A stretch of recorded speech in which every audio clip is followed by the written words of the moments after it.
Hello guys, good morning mga pretty people around the world. Shout out everyone. Good morning, good morning. Ay, good afternoon na nga pala.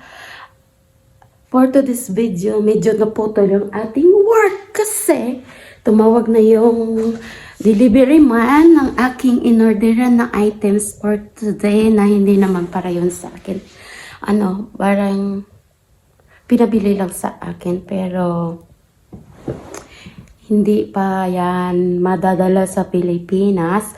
So for today's video is tumawag na ang aking delivery. Pero hindi pa ako nakapagpaalam sa aking amo. Baka mamaya pagalitan ako ni amo. Ay naku amo, huwag mo kong pagalitan. Kasi guys, nag-antay-antay ako sa aking amo na magpaalam ako kasi nakalimot ako kagabi. Nag-ano pa ngayon sa akin eh. Kinausap pa nga niya ako kagabi na sabi niya, ano ka rin ba? Masama din bang pakiramdam mo? Maskit din ba? Nangihina ka rin ba? Kasi yung laga ko is medyo nag-acting ba? Ngayon, ayaw niya kasi pumasok ng isko. Gusto niya lang daw sa bahay. So ngayon, tumawag na yung delivery man. Ang mahirap is hindi siya marunong mag-English. Tapos, sabi ko na sa kanya, i-ano ko na lang yung ang aking mapa dito, isisend sa kanya at bahala na, basta nasin niya na ako ay mag-aantay lang konti-konti, punta na ng gate at saka mag kuha ng aking items. 2 piraso yun, pero ano lang siya, mura lang yun. So ngayon is tinigil ko muna yung pag-dusting doon sa taas at pag-bedsheet kasi nga antayin ko yung mama. So, siguro maya-maya lang, andito na yon. So, at anyway, ngayon pa lang ako nagtanggal ng aming Christmas tree. Ang Christmas tree dapat namin yan guys is, itatapon ko na, nibit-bit ko na doon sa baba. Kaso lang, hindi pa naman ako nagpaalam, kaya muna itapon ko na lang basta-basta. Maganda pa naman siya, kaso lang ang kanyang electric, yung nakasaksak na yung dulo niya is parang nag-iilaw-ilaw. Nasira, nasunog na siya. So, kailangan ko pa pala, parang anong tawag dyan? Para akong hinayag na hindi ko pa napaalam. Hindi naman kasi ako nagbili niyan eh. Kaya paalam ko muna kahit sabi niya man itapon o hindi. Basta paalam ko muna bago ko siya itapon sa basurahan. Kasi tingnan niyo, sayang pa naman kasi Ayan siya mga guys, mga maganda, mga gwapo dyan. Ayan ito siya. Ito lang kasi pag ito ay tawag nito, isinaksak na, hindi na ito mag-iilaw kasi sira na siya. Parang sunog kasi ito. Ito yung white niya, nag-iilaw yan sa gabi. Tapos ayan, ito kasi amoy sunog na yan siya. Kaya pinalik ko naman siya sa loob ng bahay. Yun. Mamaya ko na siya itapon pag napaalam ko na yan. Hello? You are in the gate? Okay, coming. So, yan na guys. Tumawag na siya. Pupuntahan na natin sa gate. Ay. So, tara na. Punta natin sa gate. Pina-inform ko na to na ang tira ko is dollar, hindi JD. Kasi wala talaga akong JD. Kulang. Sobrang lamig guys. Lamig. Saan kaya yun? Takbo! Takbo, Hazel! Takbo! Diyan kaya nanay ng amo ko? Wala din. Tamang. Sana kaya banda?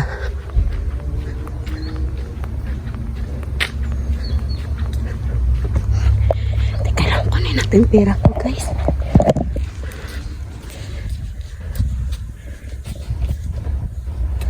Saan ang pira ko?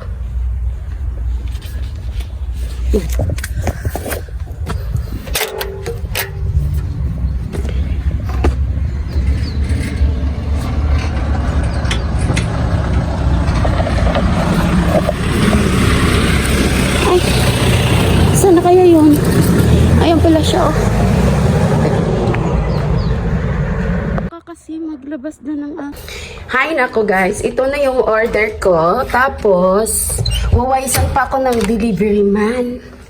Ang sabi niya, yung barya daw ng aking $100 is 7 GD daw. Sabi ko, bakit? Nasa 70 plus yung pera ko, bakit? 61 lang namang babayaran ko sa'yo. Sabi niya daw, kasi dollar daw. Sabi ko, hindi, akin na lang pera ko. Maghanap ako sa loob ng barya. So, ito yun siya. Ay, salamat naman at nakahanap ako ng barya sa kabilang bahay. So, ito na yan ang aking order. Yan. Online. Teka lang. May ano ba? Meron bang ano?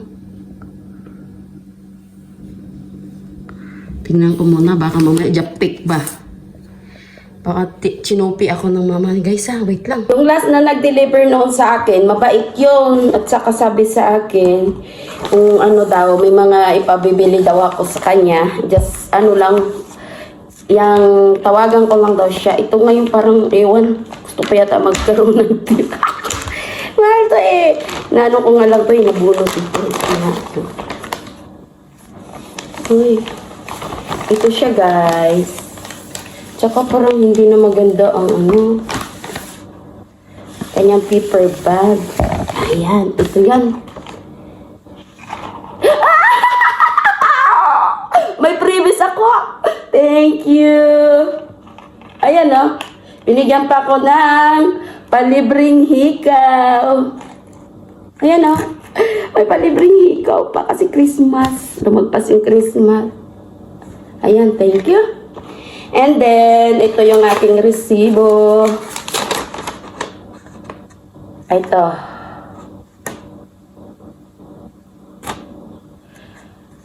Ano lang ito siya. Mura lang talaga to siya. Kasi pang ano lang ito ng nagpabili is pang everyday use ba. 58 plus yung kanyang delivery charge is 3 dinar. So, 58 lang. Ayan o. Pagkatapos, ito siya, 2 items. Huwag sila magloko-loko kasi 2 beses na ako dito nag-order. Iba ng kanilang ano ngayon, paper bag kasi December na. Red na sila. Nakaraan maganda kulay green. So, ito siya. May order na tayo. Ayun o. Ito yan. Pero hindi naman to atin guys. Pinamili lang. Hindi ko nga alam kung malaki o maliit. Uy! Ang ganda! Tama lang talaga to kay ate. Ay, ang cute naman. Guys, tignan nyo ang ganda siya, diba? Parang gasing ko kalaki. You know. Ano to siya? 18 karat gold ito. Gold ito, gold. Tapos,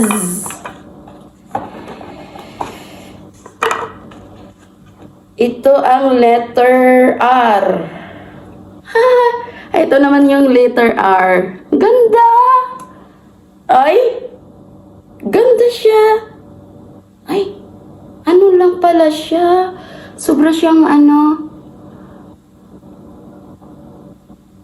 Para siyang... Huwag mo lang siyang anuhin kasi mapipigdas pala siya. Oh. Yan o. Letter R and letter M. Kasi yung may-ari nito si Ate May. Ito ang letter R.